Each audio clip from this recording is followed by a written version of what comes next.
Welcome everyone and welcome back to the final round of BMW Challenge. Today I'm going to be joined by a special guest, also known as Sam Chumley. Welcome Sam. Hello. How we doing? Very good. Unfortunately Sam's computer, I don't know, something hit the fan and we're now here in the commentary booth because he can't race.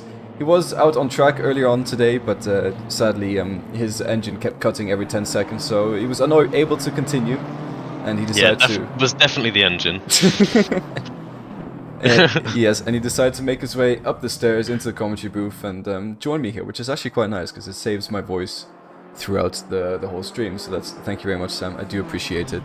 We're just finishing the final laps now of practice. We have right now with Felix Ruppert, who sent me a message earlier saying he doesn't quite understand this track, but he's currently nearly 7/10 ahead of everyone else. But that is just Felix Ruppert being Felix Ruppert. We have a championship fight on our hand as well. Sam, have you finished the calculations, or are they still... No, they're still ongoing. They're still ongoing, but I can tell you right now, it is between George Brabner and Tommy Azzelin, with George Brabner leading the...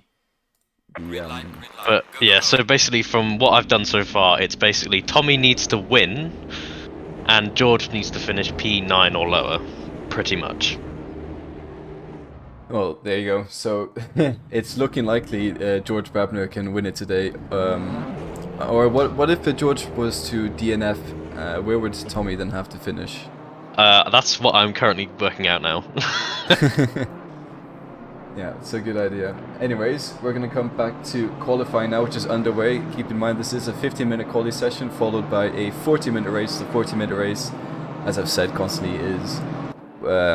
a sprint, so we do have one pit stop, but it's not for tires, it's for 1 liter of fuel only, and we've seen a few different strategies throughout the season where some people pit on the first lap to try and get some free air, but quite oftentimes they run into the back of back markers too early and it actually slows them down, or some people try and pit on the last lap or somewhere in between. We've seen all strategies work out, but it seems like the more favorable one is the last lap. Sam, do you have any experience that could tell me to back me up here? Yes, the first lap at Brands Hatch is absolutely horrible because of turn 2, but it's a very, very obviously a good place to make up any positions. And just to follow up with where would Tommy need to finish if George DNFs, that would be P11 he would have to finish to win. Alright, Tommy, that is. So that's actually, that could, so if George DNFs, that could be quite an exciting fight we have on our hands, depending on where Tommy is on track. I saw him earlier today in practice and he looks like he's in contention for top 5. Brabner looks like he's in contention for top 3. We've seen them fight multiple tracks this season, so I'd love to see a fight between both of these drivers yet again here at Brands Hatch. Keep in mind also this is the random track we have selected. We selected it 15 minutes before the race server went live. And it was Nico who did a spin the wheel, all randomly generated. You can see the video in the Discord. It's completely random. There's no fakery here. And it got Brands Hatch, which I think some people are kind of happy with. Most people probably disappointed with. I know Sam was looking towards, or hoping for a Silverstone. I was hoping more for Kyalami Bathurst Carnage. But Brands Hatch will also be quite a nice track to finish off on. Yeah, it's sort of a nice middle ground, isn't it? Where you've got walls oh so close, and if you make a mistake, you know, you're off. Unlike tracks like, I don't know, Paul Ricard, where you can make a mistake and sort of not lose too much time, if you know what I mean. Yeah, for sure, and I think Brands Hatch is also one of those tracks where track limits is the grass or gravel, which I prefer. It makes the racing just a bit more intense. Exactly, old school. And you can't cut any corners while trying to chase someone down or extend tracks on purpose to try and get ahead. And Lars Kirschbaum is the first of the qualifiers. Sets a 1:23.1, quite a strong first lap actually from Lars Kirschbaum, who's also a Rennwelten driver, which is the team that Felix Ruppert races for. And I believe over the weekend, I don't know if Lars Kirschbaum was involved, but I know Felix Ruppert was involved in one or both of the big esports events. Was it Monza 12 hours, was it, or something? It was Kyalami 12 hours and Monza 9 hours, I think.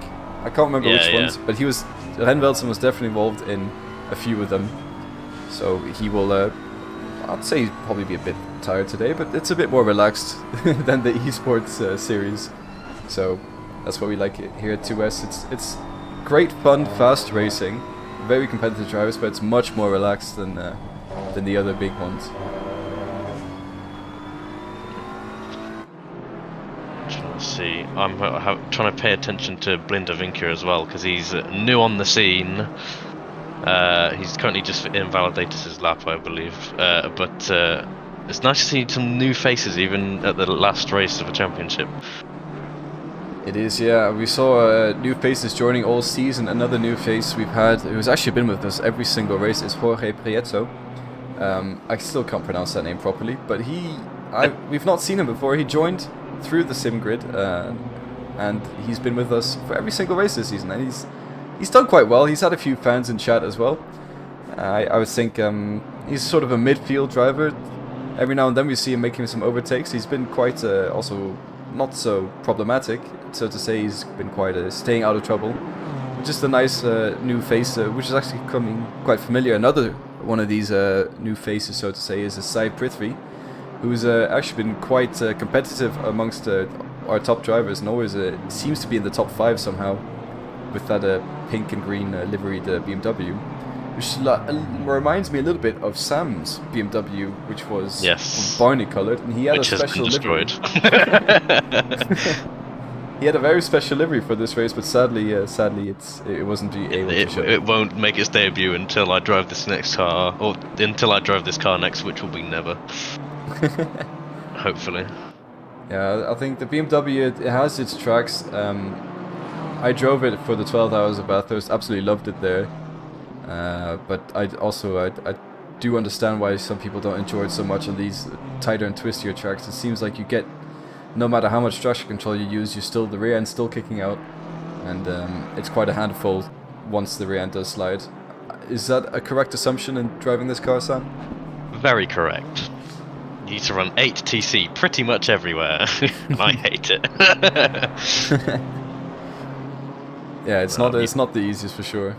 No, it's because I'm used to the low traction control in the McLaren and all the other cars. It's just really difficult to get used to. Yeah, we have Alexander Diakowski coming towards the line now. I saw he was over a second up on his lap time, so it was quite interesting to see where he was going to place himself provisionally. It seems like a P6 was quite strong, 5/10 off Lars Kirschbaum, who is currently on provisional pole. I do believe, though, that can be bested by Tommy Aslin, who is at the moment 4.5 up on his lap time. He's in sector 3. So he just needs to continue with this momentum, continue with this pace. He's got one final corner to go. Will he be able to get a provisional pole? It'll be a way to start his final race to try and win the championship against George Brabner. He's a little bit slidey on the exit there, loses a little bit of time actually, but I still think it's enough for a P2, and he does slot himself right behind Lars Kirschbaum, 1.5 off with a decent mistake on the final few corners. So there's definitely more time left in that lap.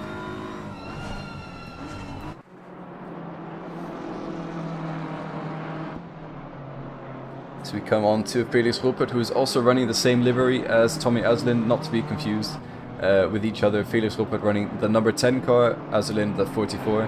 So the story behind this livery, I think I've already told you. It was the livery we used for the Luxley Racing team, powered by ACL, as you can see by the team name, in the 12 hours of Bathurst, and both Felix and Tommy decided to run it today, just to show their appreciation towards the Luxley team. And Ruppert coming towards the line now is 4/10 up in his time. That's going to be provisional pole position with a 1:22.9, and that is, I don't think I've seen a 1:22 around this track before, Sam. Do you know if that's blisteringly? I think it's blisteringly fast. Come back to me in like a minute, because I think I've done a 22 before. Alright, well, not too long ago. Sam is not impressed, it seems. No. Oh, it was a big slide from Blindavinka there, and that just what we were talking about earlier with the BMW, it loses traction quite quickly, and then Blindavinka just put on a huge show for all of us, which is quite nice. Yeah, 1:22.9 from Felix Ruppert. Lars Kirschbaum also improves his time, but it's not enough to get back to that provisional pole position he was on. George Brabner is still in the pit lane. I wonder if he is doing some setup changes to try and make his car a little bit more qualifying oriented. I know he likes to run a race setup for the qualifying it's an easy transition between qualifying and race, but he might be gunning for this one, or he just knows he basically has to finish this race up inside the top 9, and he's secured his championship. Yes, following up, I have done a 22.9 before, not too long ago. So there you go. I think it was the exact same time as Felix as well. Well, identical. Yep. Well, there you So go. there you go. Felix Stewart, Oh, what could have identically been? as fast Oh, as well. Sam. No, I would have probably been a second off, knowing my what's the word? How I don't get on with this car, shall we say? Well, I'm guessing there was a 22.9 in the McLaren. Was this when we ran the No, in the Honda actually. Honda? Oh, what was this for? The TSRC. Yeah. Yeah, not long ago. Yeah. Okay. What have we got? The Honda's quite an interesting car. We should. I've seen a lot of one-off makes, and the Honda usually is the one selected for these one-off makes because it's just so different compared to everything else. Yeah, it's a very interesting car. It's well, how I described it, where no one agreed with me, is it's more McLaren than the McLaren. You have to brake very much in a straight line, otherwise you will die. Basically, like turn, what is it, 6 here? 5? 5. Turn 5 here, where number 20 is right now, whoever that is, Collie. If you try and trail brake into that corner, you will just die. So it's very much, like I said, in the McLaren is very much you brake in a straight line and then you turn, and you don't really trail brake much in with that car. It's the same with the Honda. Anyway, we're getting sidetracked. Let's concentrate on the last 4.5 minutes of qualifying. It's pretty good waffle, to be honest. None of the drivers are improving the lap times at the moment, apart from Jack Colley, who you mentioned earlier in turn 6, I believe, or 5, turn 5, I believe you. But so it's one of those cars where you're used to it basically from the McLaren, and Jack Colley actually jumps all the way up to P8 and flies straight off the track, and he's gone to what? Okay. I don't. He did like a mid-air refuel there or something, but interesting. As we go on to Diakowski, who's also lapping quite quickly compared to his previous time. He's nearly 2/10 up in his lap time. He's halfway through the track, or halfway through his lap, and just go on board with him because this could potentially be provisional pole.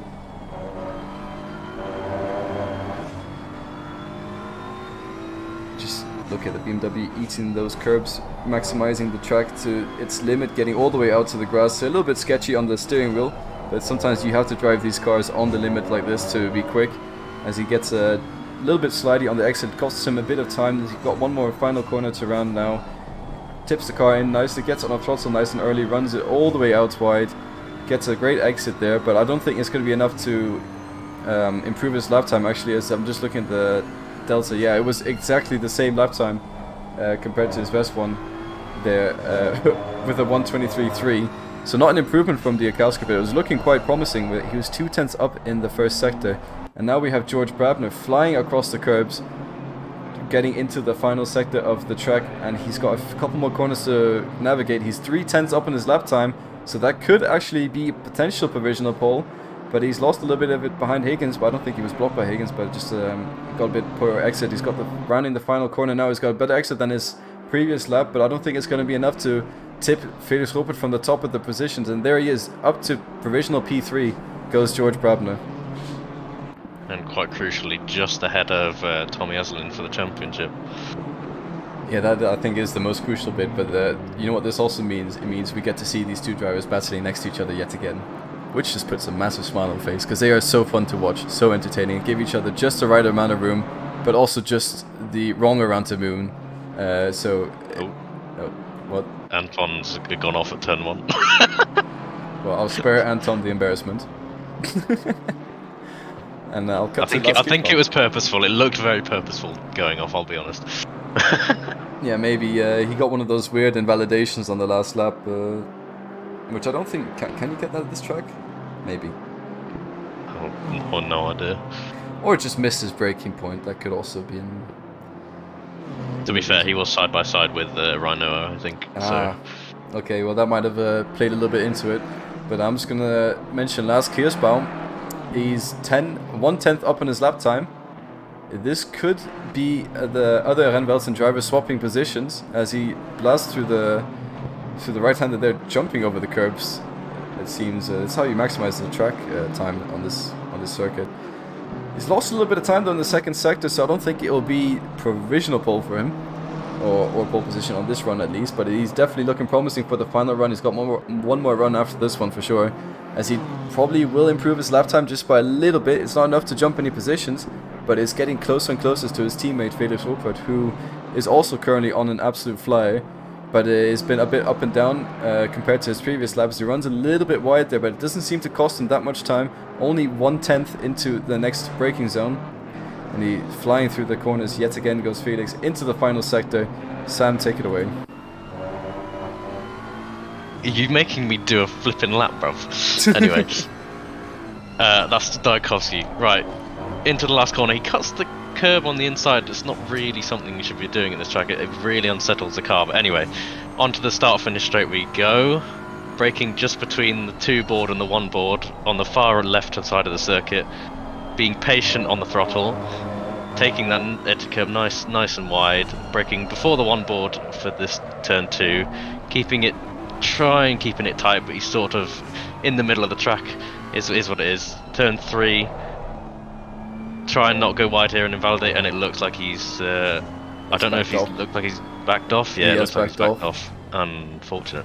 Well, that saves you some speaking there. It does indeed.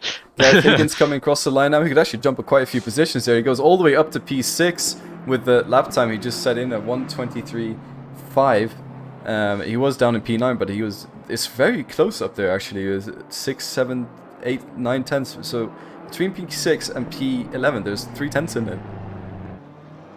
That's what we like to see. Close battles.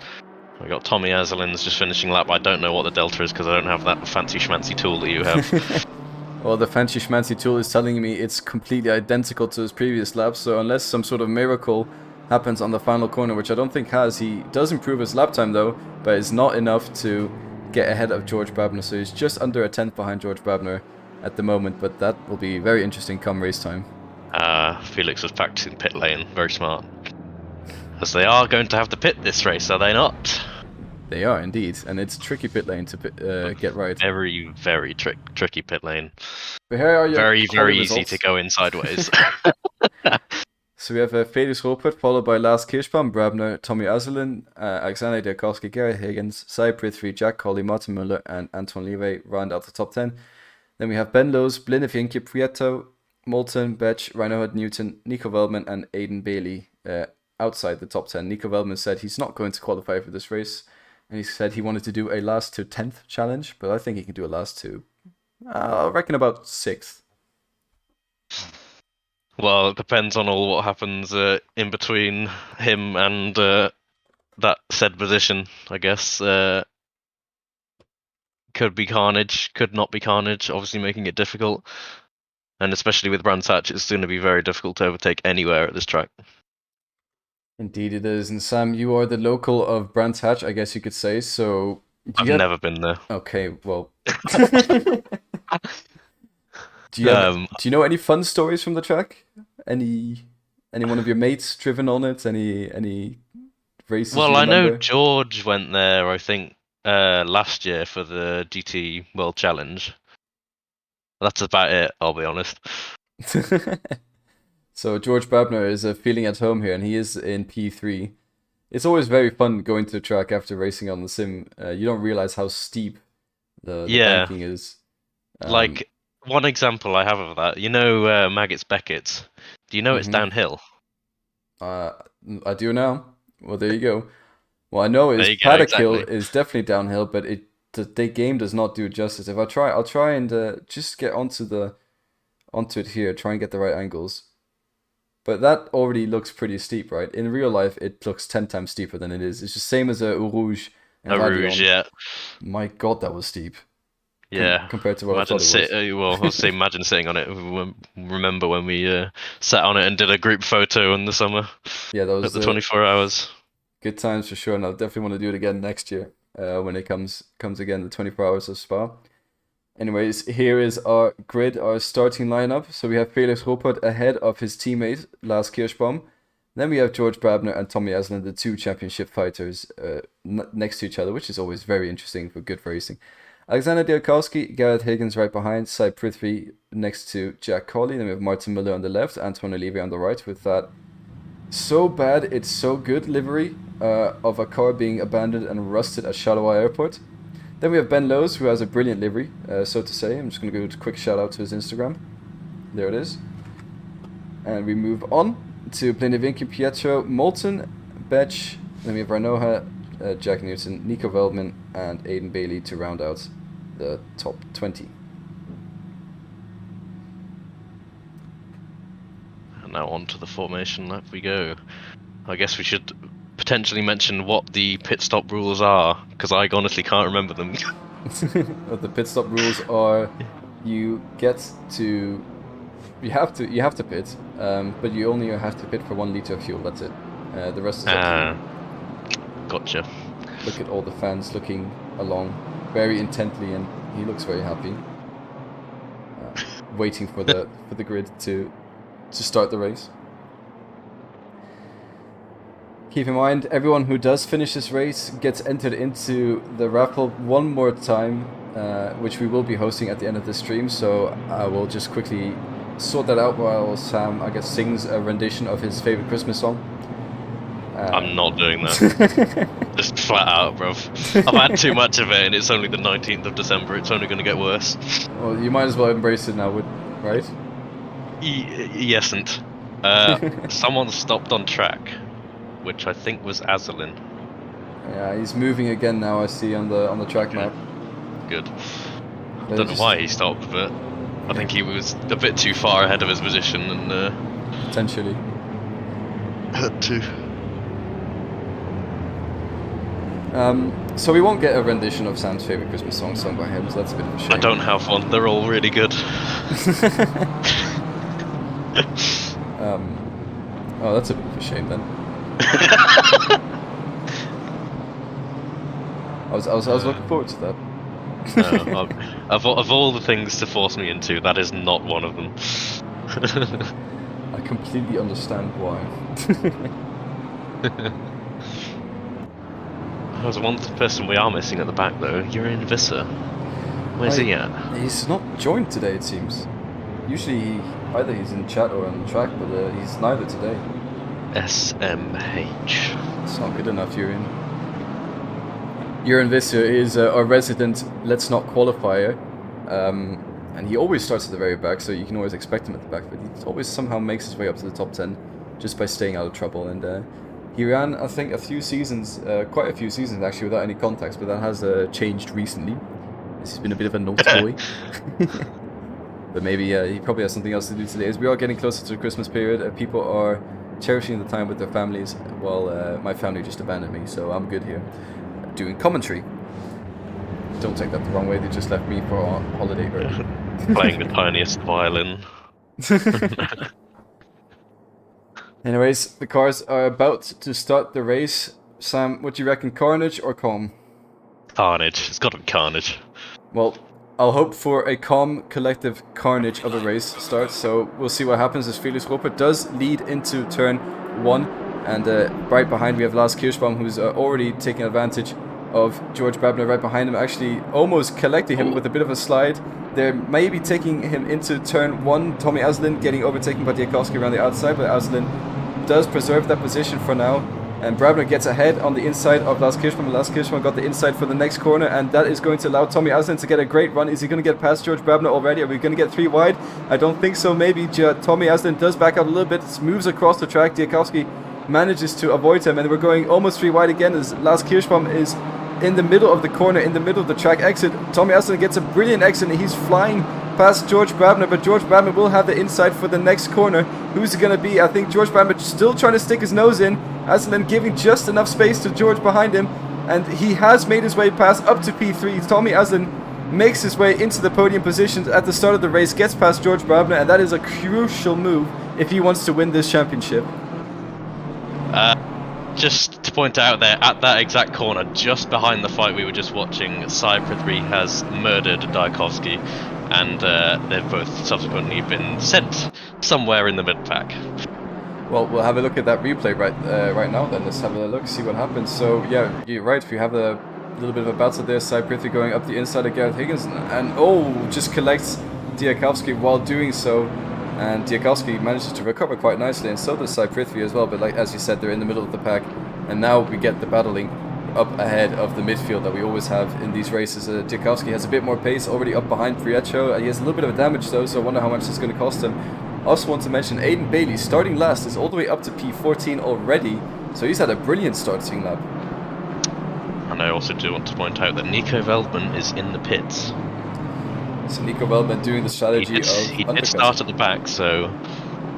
Yeah, he will be running in a lot of free air now, and that is, hopefully he will try and make his way up, as that is Michael Renoja off the track for some reason. I don't really know why, and Andrew Moulton is trying to make his way past Marvin Betch. It looks like he's got a better exit, and Marvin Betch also has Prithvi behind him for company. He might get overtaken by 2 cars in one straight. Doesn't quite get happen yet, but Prithvi pushing him through the corner basically. Andrew Moulton makes a nice clean move there, and they all stop back into position. Prithvi gets a great exit compared to Renoja. Almost hits the back of Betch there and does have to back out a little bit.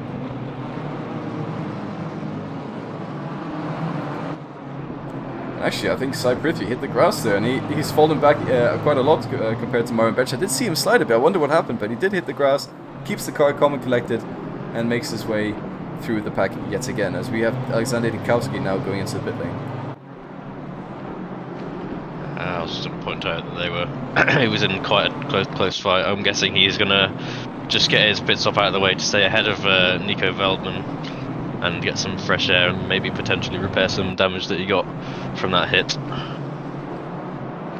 Yeah, that's probably he might not even repair damage. He feels he's faster at the moment. I don't think he's got heavy damage. It didn't seem like it was a big contact, and he didn't have any other contacts either, so I don't think he'll repair the damage. He'll just have to live with it. But getting free air is definitely a viable option. As we see, Nico Veldman is, if you look at the track map, quite a far bit ahead of Alexander Diakowski as well. So maybe he did repair the damage after. I think he did repair, yeah.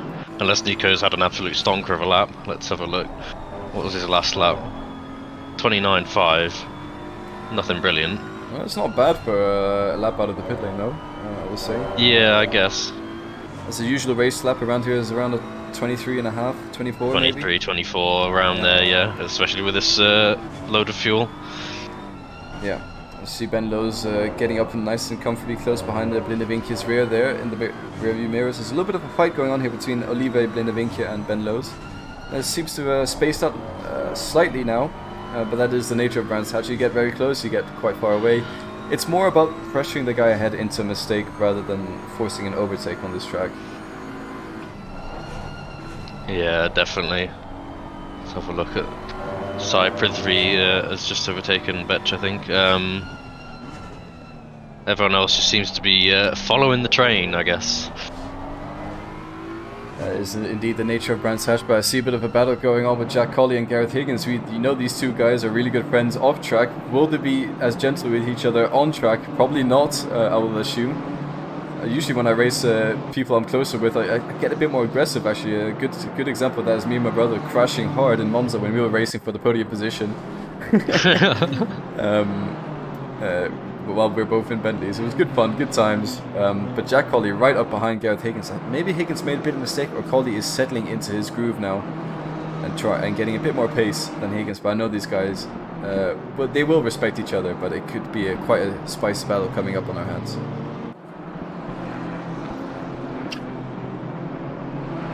I also do want to point out that Tommy has sort of made a little bit of a gap to George, but because George used to be right up his bumper, but in the last few laps he's sort of extended that gap a little bit.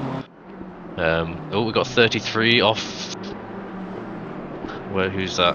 It's Prieto. Prieto, yeah, he was off at turn 10. Let's try catch a replay of that. Oh, I just got the back end of the replay. It looks like he's outbroke himself a little bit and gone into the gravel, and he's lost position to, I believe that's Moulton and Prithvi as well. But he stayed out of trouble, got back on track nice and calmly, so it is a difficult track to get right, and he just hits the gravel slightly there, which will get him a bit of a poor exit, but it's not enough to unsettle his car into the barriers, which is always a bad thing. But we have a bit of a train now. Blindevinkje, Anton Olive, Martin Muller and Ben Lowe's, all actually behind Martin Muller. last time I was racing Martin Muller around Brands Hatch, it didn't end so well, but that was let's not dwell on that one. But we have a four-way battle here on the train, and then we have also Jack Colley and Gareth Higgins up ahead as well, as we'll ride on the rear wing of Martin Muller just to see how close these guys are going to get in this battle. Let's see who blinks first and makes that all-important mistake. Yeah, and it seems like none of them cracking under pressure at the moment. I'm just reading the chat. Alex Carson, nice to hear from you again. It's been a while. How are you doing? Has been a while, blimey. It says random track, and for those of you who joined midway through the race, I'll just quickly explain it again. It's actually Antoine Olive dives into the pit lane, so he probably believes he's got a bit more pace than these guys around him, and he's probably going to try and undercut now. Maybe one of the guys behind will follow. That would be quite interesting to see with the pit lane strategy. Anyways, Alexander, to answer your, or Alex, I should say, to answer your question, we have been running a 5-round championship. The 5th round was a random track that we selected 15 minutes before the race server went live, and the random track we chose happens to be Brands Hatch. The first 4 rounds were pre-selected as Blinde Vinke goes very wide on the exit there, and that will allow Ben Lowe's to get right up behind him. But it's not enough to make a move. We'll have to see on the corner exits, but Blinde Vinke just manages to control that car perfectly, so he doesn't lose a position to Ben Lowe's behind him. Yeah, I also just want to point out Side Prithri has just gotten past Moulton. Oh, contact! There's big crash, and that is a huge drift from Blinde Vinke. He manages to catch it. I'll quickly get a replay of that from Ben Lowe's and Blinde Vinke. Looks like Ben Lowe's just got closer and closer on the straight and then into the corner. Didn't expect Blinde Vinke to brake so early. Hits the rear of him. Massive drift and save from Blinde Vinke to keep it out of the walls. But that was a bit of a naughty move from Ben Lowe's and sends Blinde Vinke flying into the gravel. He has saved it. He's not lost any positions. Aidan Bailey is behind him now, but he's down into P9, and that is what some of us would be considering a push to pass from Ben Lowe's, but we'll have to wait for the steering team to comment on that one. Yes, from first viewing it honestly looks like Blinde Vinke is going wide, or wider than the apex. That's probably why Ben tried to stick his nose in, but I think he stuck it in a little bit too early. So definitely a punt to pass. It's a good term we've coined here to us. And Alex, thank you very much. I'm doing great. Sam, are you doing great? I'm doing great! Absolutely fantastic. Yeah, life goes... It would be better if I was racing, but you know. Yeah, well, your what can a dead motherboard do? It was bricked this Monday, wasn't it? Sorry, not this Monday. It was bricked a few days... Friday, that's what... Well, I'm getting my days confused already. Christmas... Polar opposites, bro. Yeah, I know, but the holiday period is coming up soon, so I need this break. I haven't had a break since August. That is the life of a full-time work, actually. You're working now, aren't you? Anyways, that's also been enjoyable. So yeah, Alex, a little bit update on now full-time working, if you care about that. Anyways, back to the battle of Jack Colley and Gareth Higgins for P5. 2 VVDL drivers still going at it. It looks like Jack Colley is just waiting behind Gareth, maybe pressure him into a mistake, or they're probably both just laughing together on track and doing probably the wise decision of going up together and then waiting until Jack maybe thinks he has a lot more pace than Gareth Higgins, then he'll start to attack. But once these two start fighting full on, they will lose. Both of them will lose quite a lot of time, and we know Antoine Olive has gone in to do an undercut, and if they fight too much, Antoine Olive might be able to undercut both of them and get that P5 position. I just want to point out where Blinde Vinke is currently on the track. I think he's changed tyres. He probably has, you know. I'm just looking where he is. He's right behind Felix Ruppert. Right ahead of Felix Ruppert. It is really opposite to say, isn't it? Who is currently leading the race and going a little bit off track, actually, but he's leading the race by 4 seconds. And he does have his first back marker in front of him just 10 minutes into the race, so I think you're right. Brands Hatch is quite a small track, so changing the tires will set you back into the clutches of the leader. Felix Ruppert doing his best showing of why he always wins in 2S. He's just simply better than everyone else on the track. There's not much more to it. Absolutely amazingly talented driver. representing the Luxley Racing livery. It's brilliant. Love to see it. And he's got his teammate of Lars Kirschbaum behind him. And then right behind him, he's got his other teammate of Tommy Aslin. So it's a top 3 that Felix would love to see. Yes, I do hope that Blindervinker does know that blue flag rules are in place, and he has just gone wide and he's given the place. Good. Thank God for that. Anyway. Yeah. So, not to confuse the viewers, I've just jumped to Tommy Azelin, who also is running the same livery as Felix Ruppert, both of them representing Luxley Racing. And we have Lars Kirschbaum right ahead of him and George Babner 5 tenths behind, so there's 5 tenths between all the drivers here. Kirschbaum seems to be losing a little bit of pace, or Tommy Azelin seems to be gaining a little bit of pace, so this could definitely be a battle to watch later on. And I'm just reading the chat. Alex is asking if we're still participating in endurance races. Well, yes and no, I'd say. We haven't for quite a while, but there was a lot of us that did the 23 hours as older 2 weekends ago. Wait, no. That was last weekend, 2 weeks ago. Was it last week? Yeah, it was last week. Flippin' hell. Last week was a drag. Anyway, yeah, we did that. I think we're definitely planning on doing more next year. Don't know what yet, but we'll see what comes up.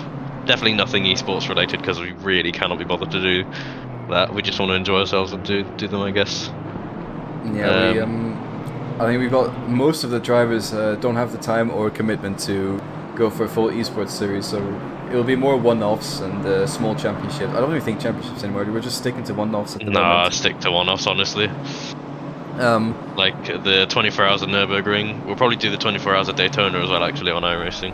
Yeah. In January. But yeah.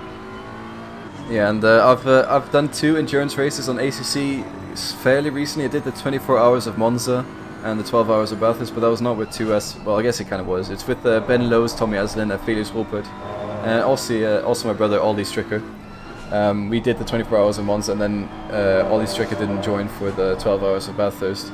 So we sort of created our own team, full Luxembourgish team, which was a dream of Felix and I long way back, and it's finally happened. We've done 2 races now, so not really 2S endurance, but we've all gathered from 2S.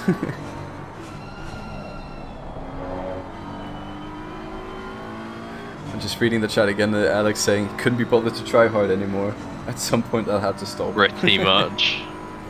We're sort of hitting the same points as well. We do it for enjoyment. We don't, and we do enjoy. I mean, we got a podium in Zolder, even though we showed up with basically no practice in a front-wheel drive Kia and messed about for half the race. We still got podium in the end, so it was quite enjoyable, that one. Yeah, it's all on my YouTube if you ever want to watch any of it, but I doubt you'll want to watch 23 hours of front-wheel drive Kia understeering off at Zolder. It's quite entertaining, to be honest, and also Sam getting annoyed every time I go off track. That's also very entertaining. My God, don't remind me. But speaking of going off thankfully track, we didn't actually get up to 250X, so we were absolutely fine. But yeah, we were all good. Like I said, it was all under control. Even since round lap 1, it was all good. But Ben Lowe's and Martin Müller have been getting closer and closer. It's been a little bit of a battle. We saw on the exit of turn 2 that Ben Lowe's is actually on the rear wheels of Martin Müller, but it wasn't quite close enough to make a move. And I thought there might be a bit more battling happening at the moment, but it seems like it's just spaced out a little bit more yet again. So is the nature of Brands Hatch. But that was a battle that could be still going on, actually, and Ben Lowe's looks to be a bit faster at the moment compared to Martin Müller. But we also have to remember Antoine Olive, who's actually at the moment stuck behind Jack Newton, maybe going for an overtake actually, as he sends it up the inside, gets his car ahead, and brilliant little overtake from Antoine Olive there actually. Just caught that on camera, but he was in this battle before he pitted, then he got stuck behind Jack Newton, but now he's free again, and if Ben Lowe's and Martin Müller, they fight too much, then Antoine Olive will get ahead in the pit stop strategy, so they still have to keep this in mind while they're fighting.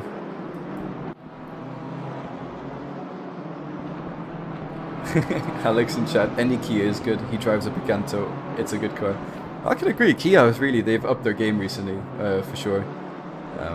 Especially with their electric cars. I think they're one of the leading brands in electric cars. But it was good fun to drive the Optima, even though it was front wheel drive, no ABS, no traction control, it was enjoyable. It was good fun because it was fast in a straight line, I guess. Yeah, it was. And overtaking the Mazdas and getting re-overtaken in the corner was also enjoyable. I'm just going to cut to the battle between Kirschbaum, Azulin, and Brabham is actually just see Ben Lowe's go a little bit wide there, but they are getting closer and closer to each other. They also have Blindevinkia ahead of him with blue flags to deal with, so this is going to get kind of spicy now. I'm going to jump into George Brabham's seat to get the best view in the house and just see how this battle unfolds. Sam, take it away. You're making me do another lap. My God, no, I'm joking. Into turn 1. It all seems very, very calm at the moment. George seems to just be biding his time because he knows if he finishes P4 and Tommy finishes P3 or even P2, he's won the championship. Purely because of participation, I guess, because Felix and Kirschbaum haven't been here for all of the races, so that's why he's got mighty Leclerc. That's why he's so far ahead. I think he's 29 points ahead of Tommy heading into this race. So yeah, a bit of a spicy driving there from George Brabham, getting right up behind Jack Newton. What? I read Jack Newton chat. Tommy Azulin, right up behind him there. And Tommy was actually, we saw Lars Kirschbaum go a bit wide in turn 2. He tried to capitalize on that, but didn't quite make it happen. And while this is happening as well, Ben Lowe's getting right up behind Martin Muller, but still not able to make that pass. There's too many battles going on at the moment. It's hard to keep track of everything at the as it stands. But I'm just reading in chat. Ah, yes, Jack Newton, same as Jimmy Neutron's enemy. Oh, Nico's gone off. Oh, Nico went off, I think. Now he's behind Diakossi. He went off between turn 3 and 4. Don't know what happened there. Don't know if you can get a replay or not. I don't really want to risk a replay because there's a great battle happening for P2 at the moment.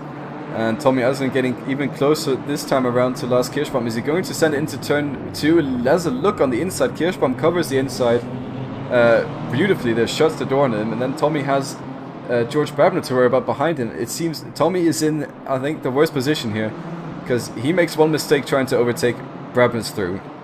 He opens the door, Brabham's through. He is pressure from ahead of him and behind him, and that's not always a great thing to have while racing each other.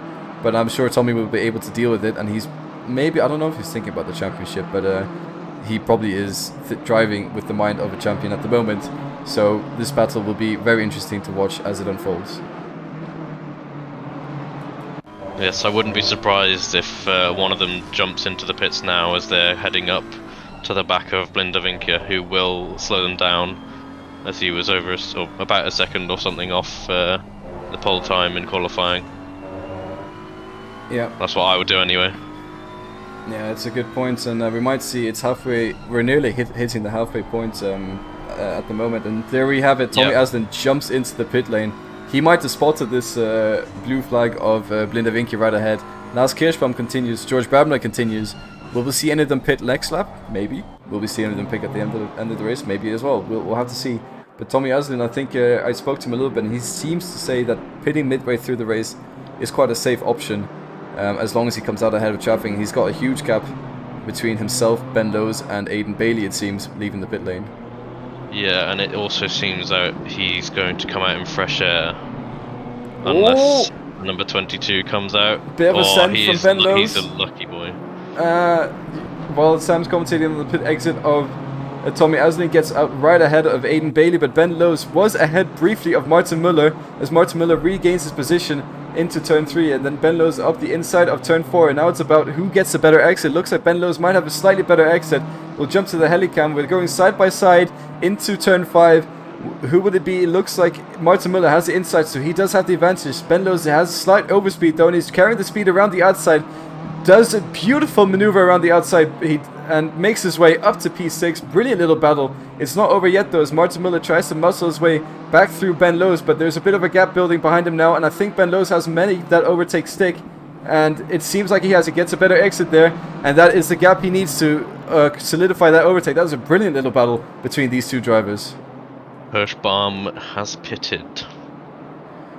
Okay, so Kirschbaum has pitted there. He's instantly responded to the threat of Tommy Aslin behind him. So what we're gonna do now is we're gonna ride with Tommy Aslin, who is one corner away from potentially overtaking Lars Kirschbaum. It now all comes down to who has had the best pit stop, and Lars Kirschbaum is not dropped off his jacks yet. Now he's off his jacks. He's moving out of the pit lane. This is going to be very close. Tommy will have the overspeed into turn 1, but he might also have to deal with the car on the inside, and there it is. The car on the inside, Lars Kirschbaum, just blocks him on the pit exit there, but Tommy Aslin has the overspeed. Is he going to try and make a move into turn 1? He looks for it. Lars Kirschbaum has the inside covered, goes a little bit deep, and that's going to allow Tommy to get up the inside, but closes the door yet again. Tommy can't make his way through. Lars Kirschbaum maintains his P2 position for now, but that was a brilliant little scrap between Tommy Aslin, so close to getting past Kirschbaum there, and that might just have aided George Babner a little bit. So George Babner, if he was smart, he would pit now to try and get ahead of both of these guys. I very much doubt that, as he is currently in traffic. Oh. So I reckon, well, if George pits this lap, he's probably going to be behind both of them still. So I don't know if George wants to carry on and pit as late as possible.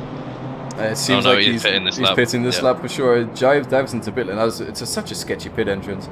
But we'll have to see where he comes out in this battle with Tommy Aslin and Lars Kirschbaum. That was a brilliant little scrap they had at the pit exit.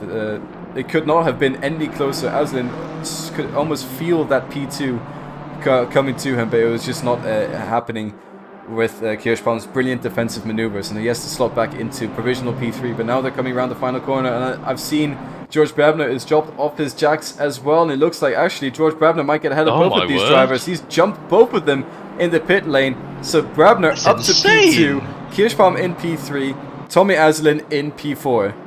How the hell has he done that? Well, I think maybe Kirschbaum... Not only has he jumped both, but he's jumped them both comfortably by about a second.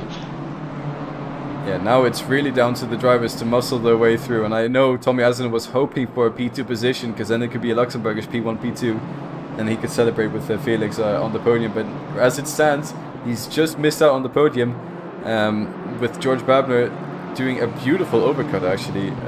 I think maybe he's perfected his pit stop completely. I can't think of any other way he's done that.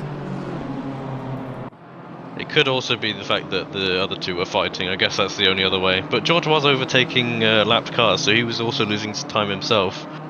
Where that 2 seconds or whatever that he's gained has come from, I have no idea. Must have literally been a perfect pit stop. I think we're just going to have to put it down to a perfect pit stop, because yes, Tommy and Lars Kirschbaum were fighting, but they were only fighting for about 3 corners, and then they slotted into the race positions yet again. And then also George Babner, as you mentioned, he had the back marker, so I think it's equal out on the track time lost. So it's probably all happened in the pit lane.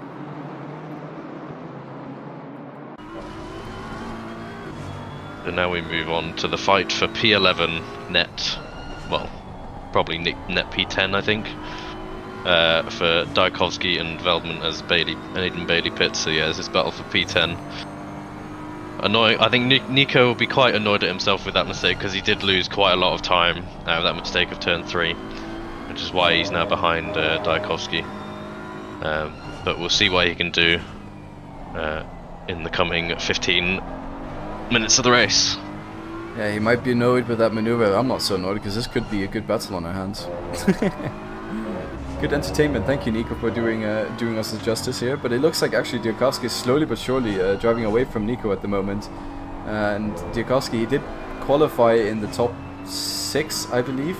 So we know he has good pace. I don't know if he still has damage on that car. I'll jump to his car to see if it's damage on the front. No, it looks like he might have repaired his damage, actually. He was the one that got hit, remember? On the rear right, it'll be. Yes, of Nico's course. off. And Nico is off again. Let's have a look at the rear, and it looks like the rear is sorted. So he's definitely repaired the damage. Yeah. Alright, Ben Lowe's and Martin Muller in the pit lane.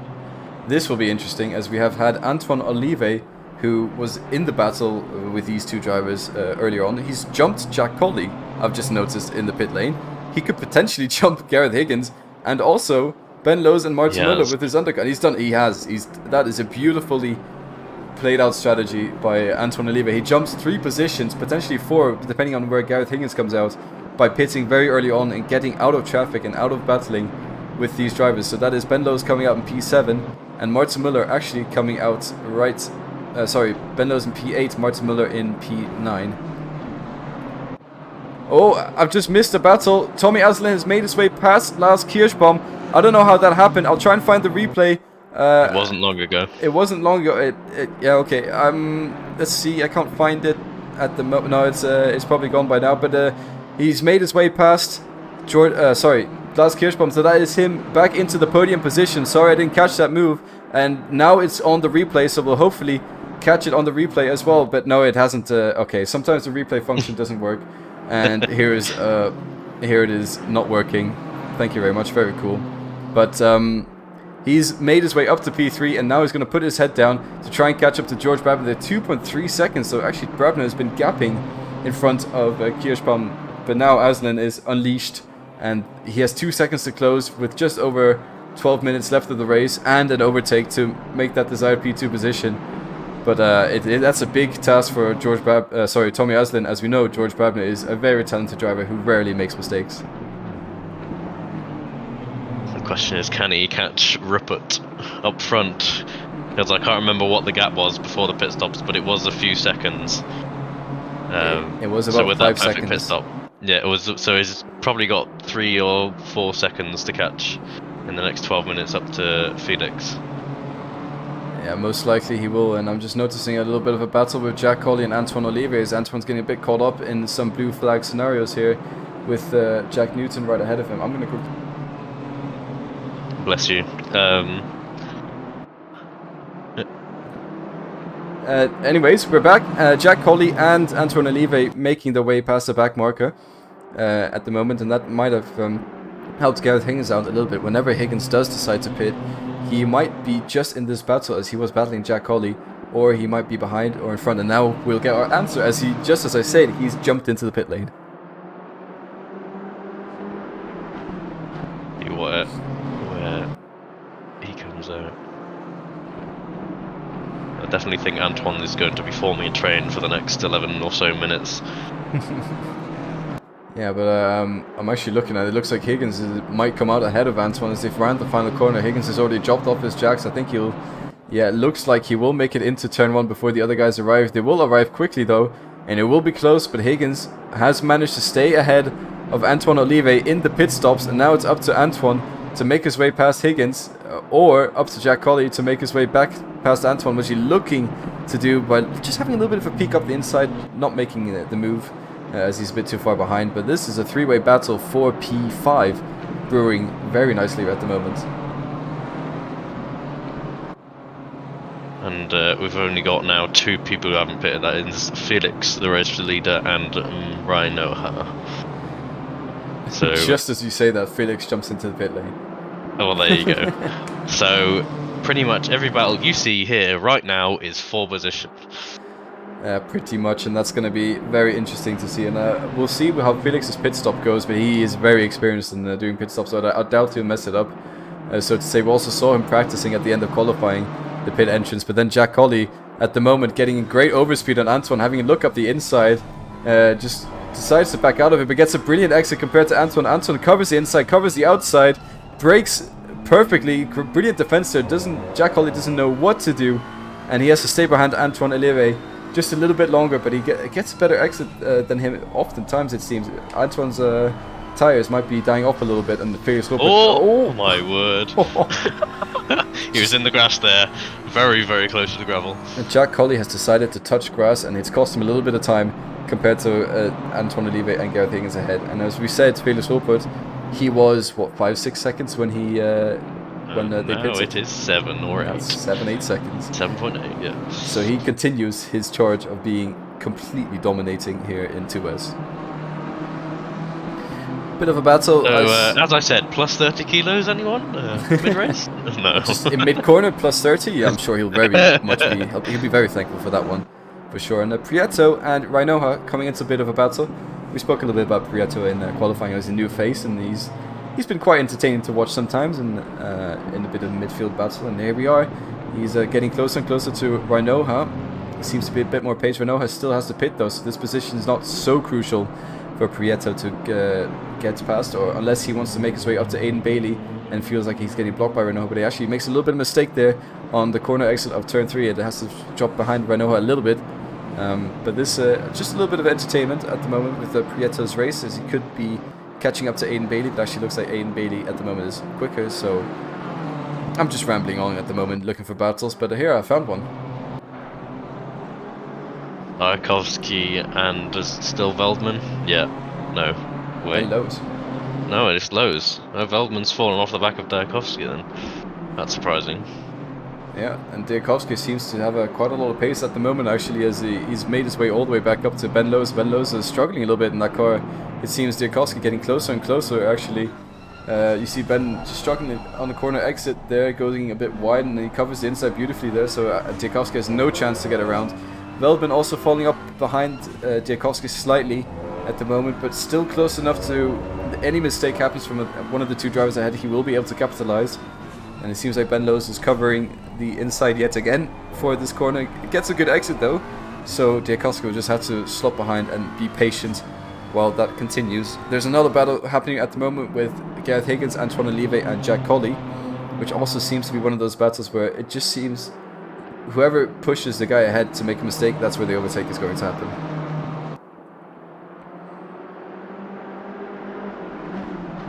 Odds on who's making the first mistake. Taking bets right now. Well, the reality is Antoine Olive is in the most stressful situation. He's got a bumper right in front of him and a bumper right behind him.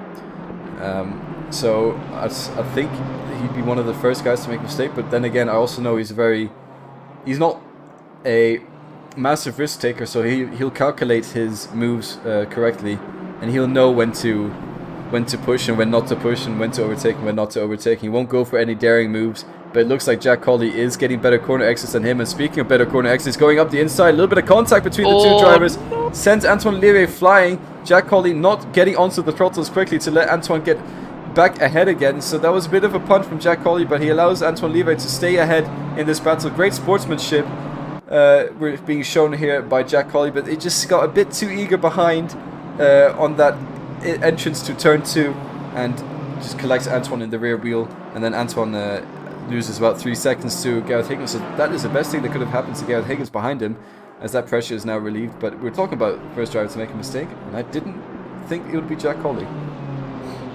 I just want to point out the car looks the same. It looks just as scuffed, just as rusty as the day he found it in Charleroi. Can never get any rustier. Oh, I'm thinking next. Unless you try. He might just do a full rust livery next season, just because you said that.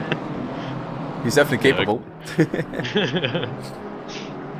Lightning McQueen Rusty's livery or something. Yeah, back to the VVDL Rusty. Cup. Who knows? Yeah, what's the name of the Rusty guys in that series? I can't remember. But anyways, Lars Kirschbaum up behind Tommy Aslin yet again, as these two drivers slowly but surely getting closer and closer to George Brabner, but not anywhere near close enough to make a move on him.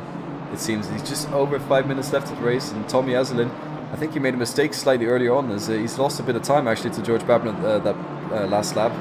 So it's all to play for still with the top 3 position. P2, 3 and 4, but who's going to end up where? It's a bit hard to tell. At the moment, it looks like George Brabner has P2 secured, and this battle between Tommy Aslin and Lars Kirschbaum will continue on for P3, but all it takes is a few good laps from Tommy Aslin, then he's right up behind George Brabner, and then anything can happen. And while I'm saying that, he's actually managed to gain 2/10 on George Brabner this lap alone, and he's, I want to say, getting into DRS range, because he's getting within that 1 second. There is no DRS in these cars, but that is the range he's getting. There's no such thing as slipstream in ACC unless you're at Paul Ricard or Monza. Okay. Yeah, I'm aware. Just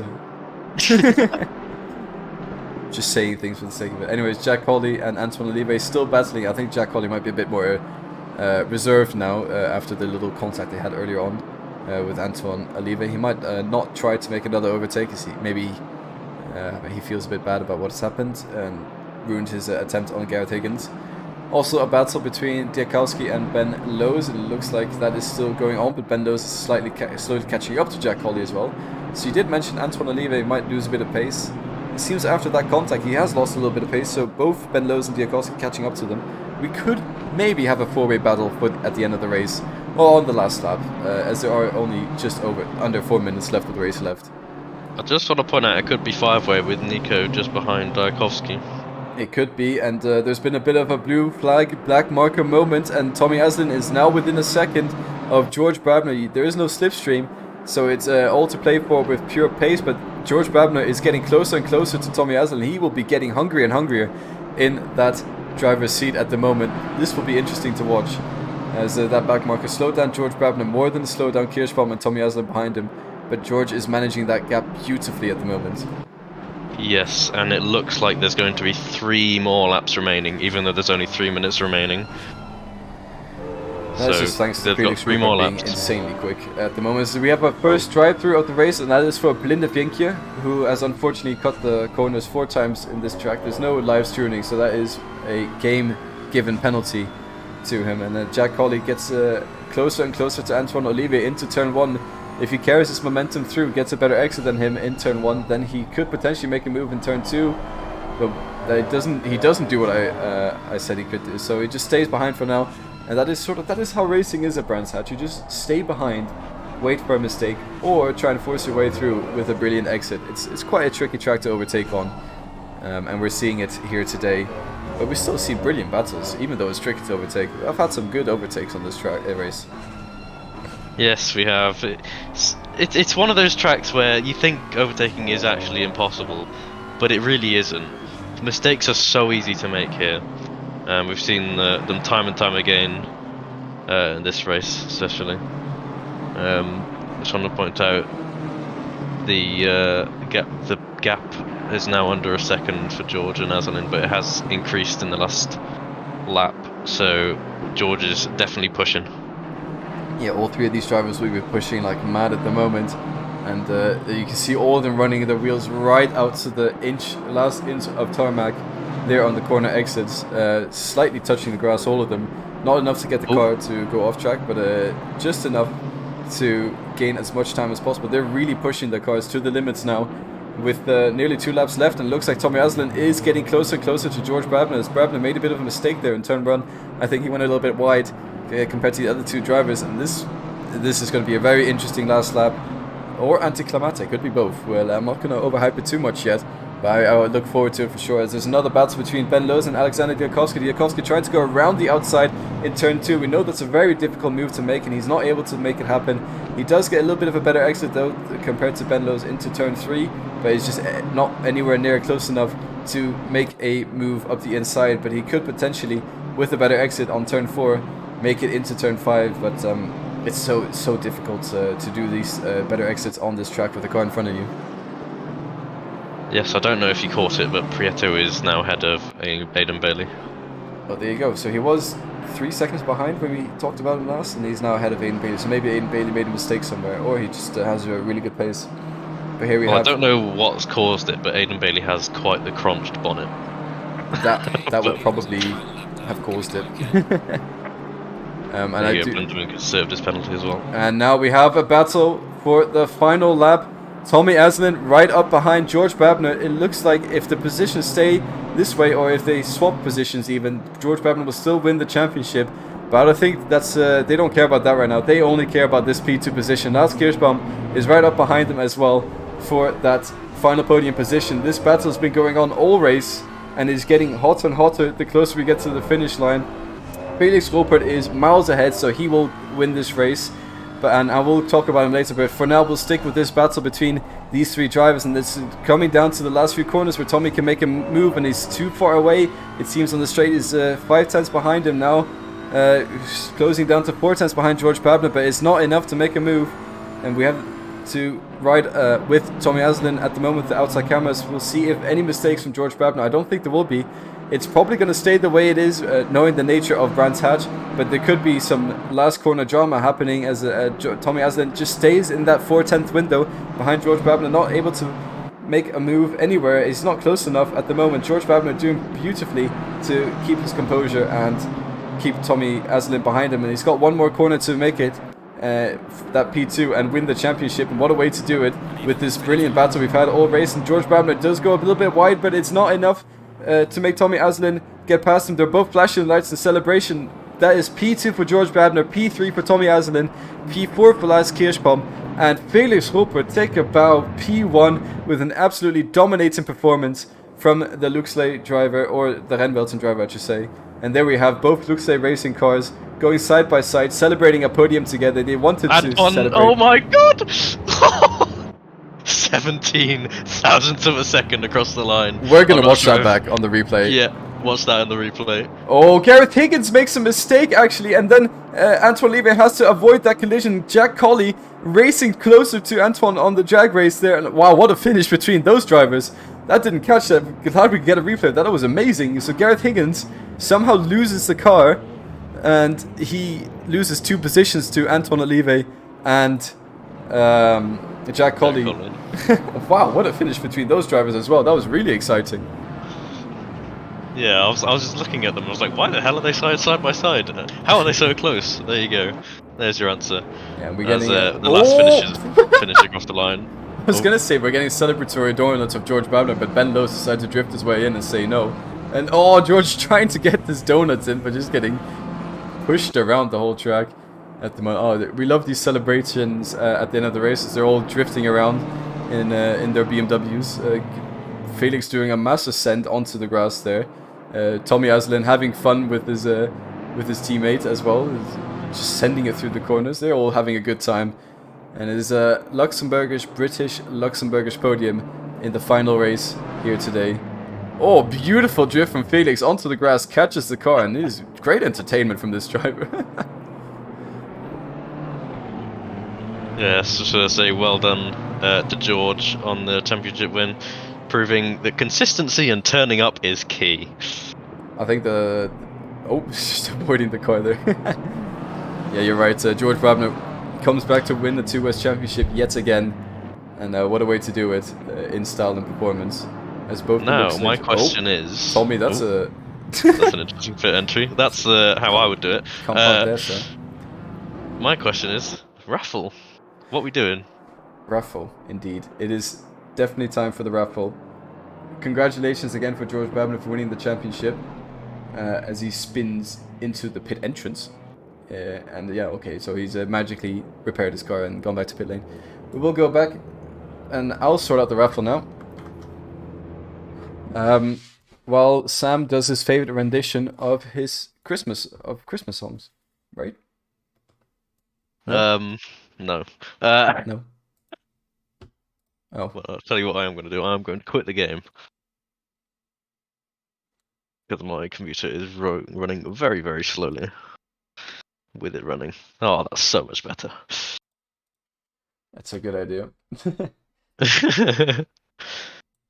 Yeah, in chat, Cyprithries apologised already to Darkovsky after retiring a few laps into the race. So that's always good to see. Yeah, it's nice to see the sportsmanship. Owning up to mistakes. Yeah, and Cyprithry, I would say what an entrance he's made to us with great battles in the top, and he's also been quite a respectful driver as well. It was a bit uncharacteristic of him to make this mistake, but it's been brilliant to have him here. And I hope he stays at 2S because he's really good fun to watch and also race with. Yeah, I hope so too. It's always nice to have more people at the front to fight with. Yeah. Even if his ping isn't the best, it's still fine. Yeah, it's still raceable. He is from India. I don't know if he lives there, but I would assume so with his ping. But still, we've had a few Indian drivers before, and he's definitely a very welcome one to have. I just want to point out in the chat as well. I think Higgsy actually ran out of fuel. Oh. Oh well, How that's possible. I don't know. Well, I guess he should have refueled 2 liters instead of 1. Well, there you go.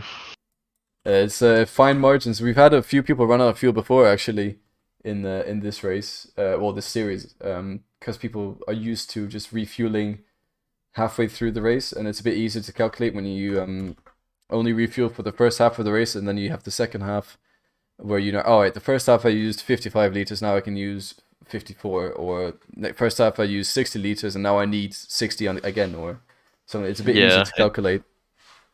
yeah. But if you're only refueling 1 liter, you have to make your calculations before the race, and then add a bit.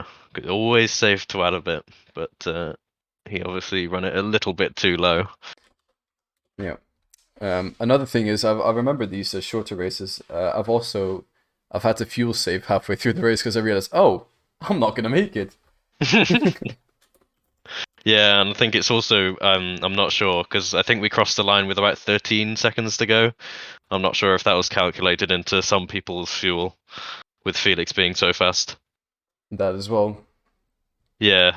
There is an extra lap added than compared to normal. Thank you, Felix, for being insanely quick. So yeah, BOP question mark next time? No, I'm joking. I think he would just say everyone else just get better. Fair enough. Alright, I'm almost done with the raffle. Sam, if you could ping everyone in get them onto the stream, that would be great. Gotcha. So, is there a role for BMW drivers? I assume there is. There is, yes, there is.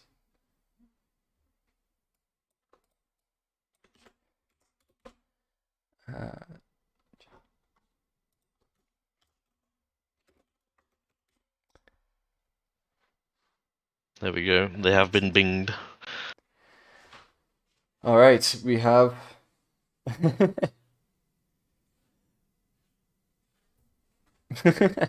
I just see Tommy in chat. Thank you, Tommy. That's nice words. Did your best to make Luxley Racing Pro. Oh, you did. You're P3 and P2 in the championship. Well, that's very well done. Brilliant stuff. And then Felix did the rest.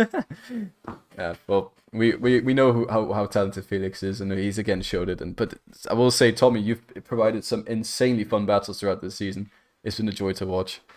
Anyways, the raffle is done now.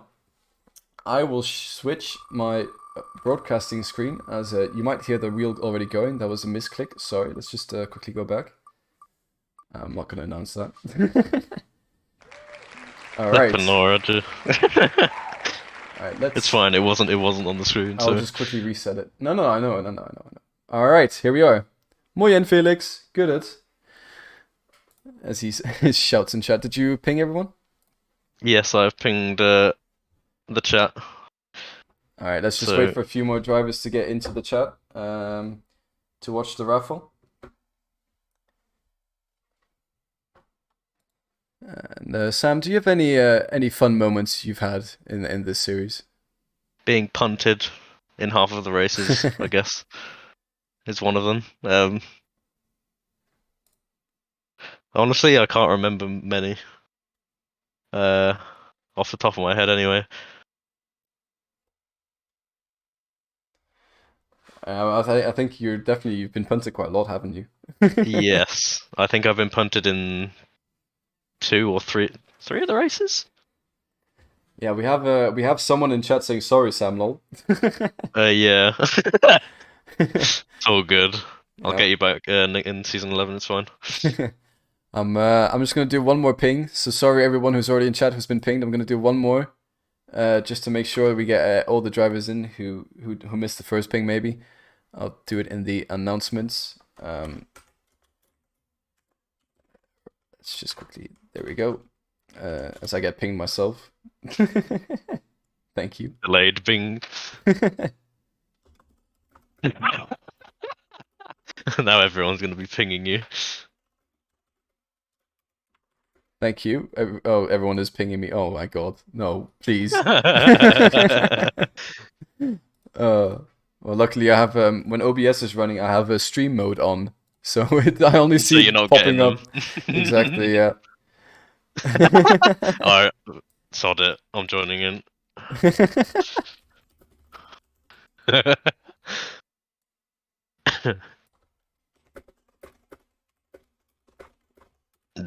Pardon me. All right, one more ping for everyone. Oh my god, what is going on? All right, Thank you I very think much. everyone's in the stream Yeah, I now. think everyone who wants to be is in the stream. Oh no, oh, you're getting pinged as well, Sam.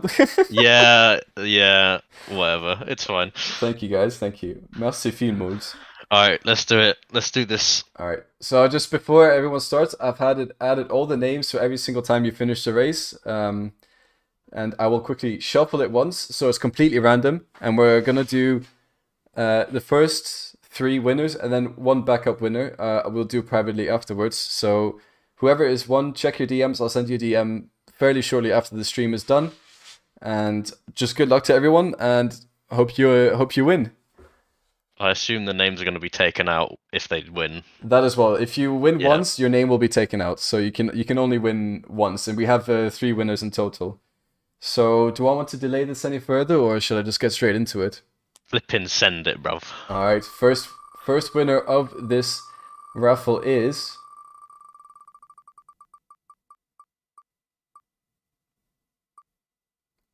and it's Ben Lowe's. Congratulations, Ben. I don't know if you're in chat, but congratulations. I'll be in contact with you. I'll send you the details, and you will have won yourself a €20 gift card to a website of your choice. So congratulatiert, Ben. This is not rigged at all. Don't. Let's go for another Luxembourgish 1, 2, 3. Says Tommy in chat. All right, let's try it. So let's go. Congratulations, Ben. I'll be in contact, and I'll remove him from the list. So he's now removed from the list. Just double checking to make sure he is fully removed. Yes, he is. Okay, and we'll send it for the second time around.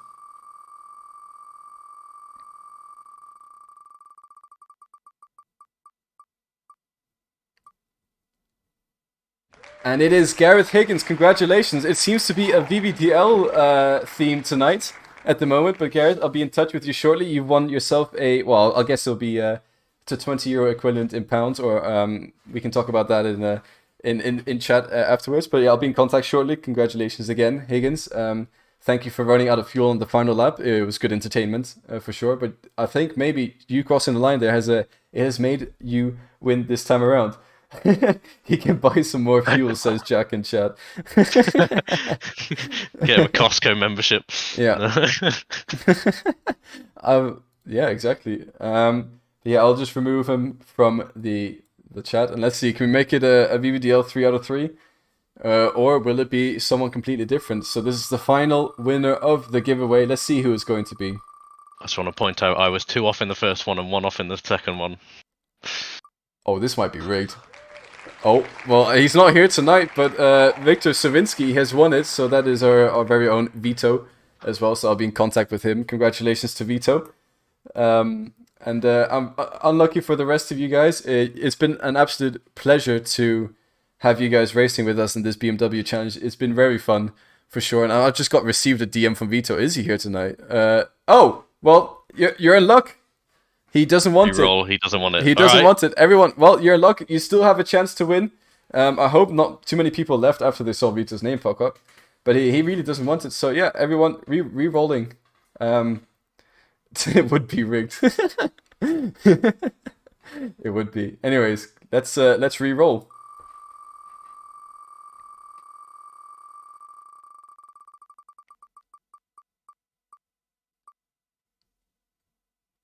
Oh, that was very close between Lars Kirschbaum and Alexander Diakowski, but the winner of that in the end is Alexander Diakowski, bonking his way into a €20 gift card. So congratulations to Diakowski. You've won yourself €20. I'll be in contact with you shortly. So the 3 winners we've had are Ben Lowe's, Gareth Higgins, and Diakowski. I'll be in contact. Lars Kirschbaum, that was very unfortunate. That was so close at the end. I just seen his gif in the ACC chat. It's Daniel Ricciardo smacking Lando Norris with the ball. That's hilarious. That's a great gif reaction to that. Yeah, well, thank you very much, everyone who has been keeping me company throughout the streams. Thank you, Sam, for doing co-commentary, and thank you, right. everyone who has doing a backup participated. one? A backup one. Do we want a backup? I think we do. All right. Well, I'm pretty sure everyone is going to going to collect the prize money. But I don't want to give hope to the backup one. Should we? I mean, it is backup for a reason. Just Alright, exclamation mark. alright, Well, let's what's the word? just Asterisk. this is backup. This is you have not won. This is just a backup in case one of the other three does not accept. All right, Ranoha, you are in case everyone else does not accept. Anyways, we hope the people do accept. Congratulations to everyone who's won, and again, thank you very much for a brilliant last few races here on 2S, and I hope everyone has a brilliant Christmas holiday and comes back refreshed. And we will have season 11 starting in January for 2S. So if you're interested in joining the full season here at 2S, we will get started when everyone's back from holidays in January. It's been Christian Stricker streaming all the rounds. Thank you again, Sam, for being with me today. I'll see you guys in the next year. Goodbye. Merry Christmas and Happy New Year!